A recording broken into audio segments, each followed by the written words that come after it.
or the excess population, let me put it that way in quote.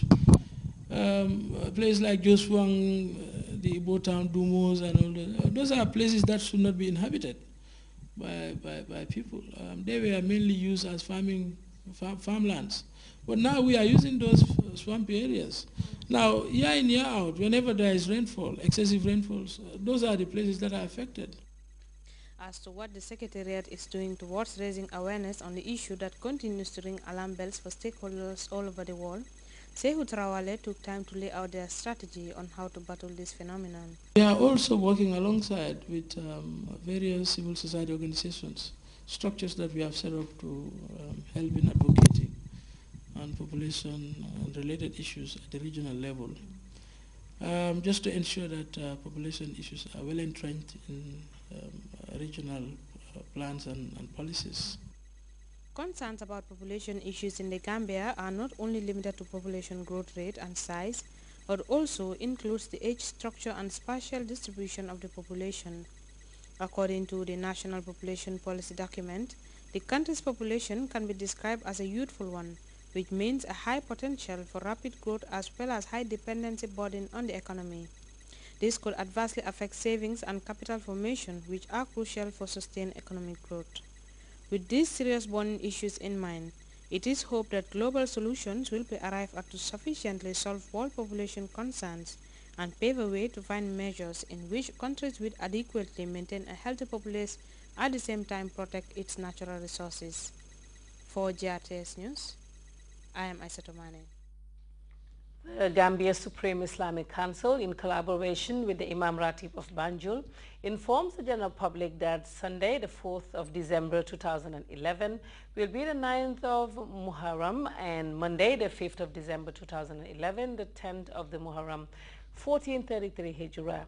And therefore, the first of Yawm al-Asura, a media release from the council says, the decision was arrived at based on reports emanating from Mecca, Kingdom of Saudi Arabia, which states that Saturday the 26th of November 2011 was the first day of Muharram, or the first month of the Islamic calendar, and that Tasua and Asura will fall on the 4th and the 5th of December 2011 respectively. The release reminds Muslims of the importance of fasting on the 2 days and adds that it is the sunnah of the beloved Prophet, peace be upon him.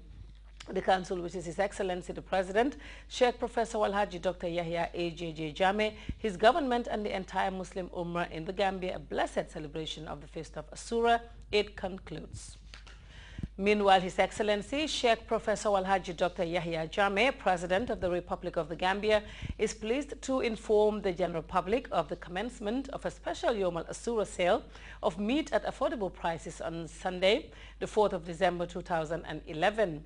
The special offer includes meat and bone, which will be sold at $66 per kilo, while steak will sell at $77 per kilo at the usual outlets from Banjul to Kalaji. His Excellency the President wishes all Muslims a happy Yawm al-Asura. Operation No Back Way to Europe, the grassroots organization seeking to discourage young people from migrating to Europe on board raggedy boats and other means, has opened a new branch in Barcelona, Spain. The development was disclosed at a media briefing attended by officials of the organization and personnel of the Gambia Immigration Department. We have more in this report by Babukar Kamara. To represent the two distinctive but perilous illegal journeys of the high seas and Sahara Desert, Operation No Back Way is no advocacy campaign, but a reality at hand. Here again, we have another development. That is, we have conquered the whole Gambia. It is all over the regions.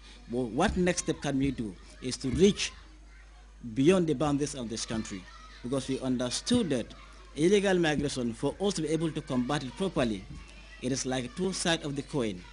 Gambians has a stake to that one, but Gambians in the diaspora also have a stake to it. Barely 3 years after their establishment in the Gambia, Operation No Back Way are back with a different strategy of establishing a chapter in Barcelona, as illegal migration is said to be on a different footing according to immigration experts. We understood that majority of our sponsors are from Europe. Sometimes they will even tell them that I will never give money to you until and unless you come to Morocco, where I will send money for you. Imagine that. So we are not here to stop remittance for development, because we are all Gambians. Here or outside, our purpose is to make Gambia develop, Gambia advance.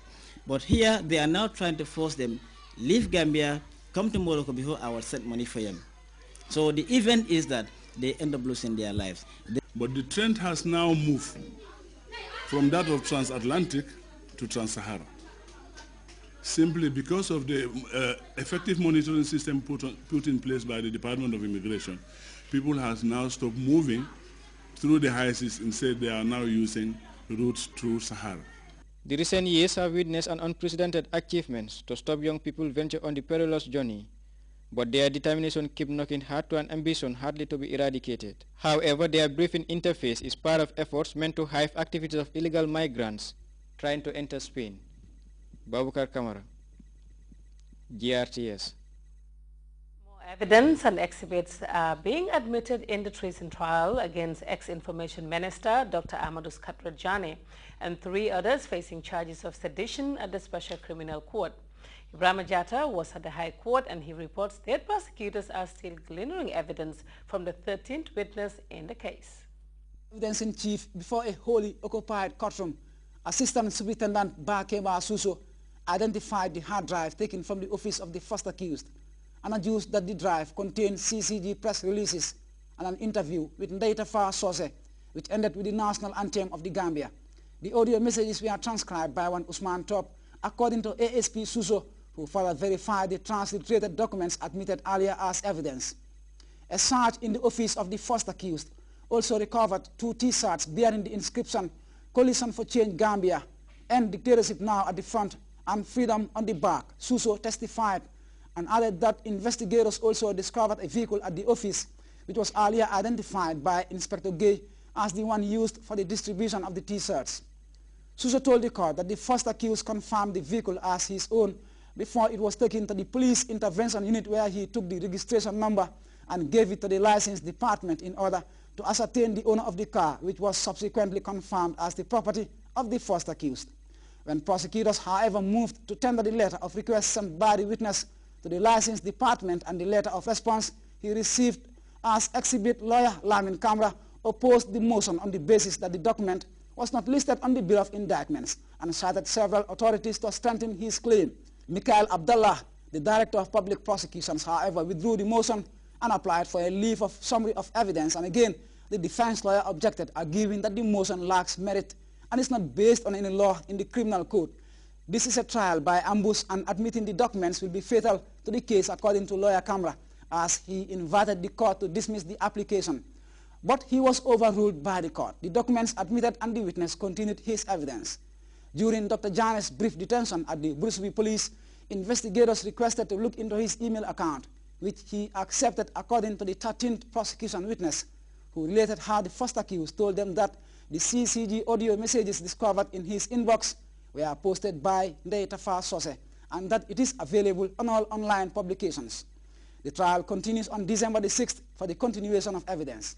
Ibrahim Jatta, GRTS. Well, you can follow that story and other GRTS programs live on our website, and that's www.grts.gm.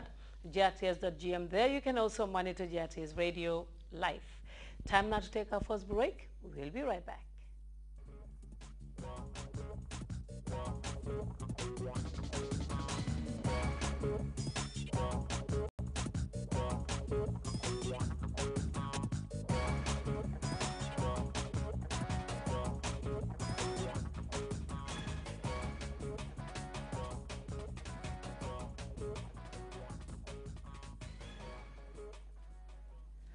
Welcome back. UN estimates that more than 4,000 people, out of which 307 are children, have been killed by the Syrian government. The Syrian government continues its claims that it is fighting gangs of armed thugs in all this violence. A few days ago, the country's foreign minister made a big show of what he says was proof. But as CNN's Rima Maktabi reports, saying is not necessarily believing. Syrian Foreign Minister Walid al-Maalem gave a news conference Monday. He brought with him several videos, some of them showing graphic violence. Sorry for the gruesome pictures, he said, but I would like to dedicate this video to the Arab League, which had just hit the Syrian regime with new sanctions. Muallim claimed the footage showed killings by terrorist gangs in Syria this year. Later, he noted that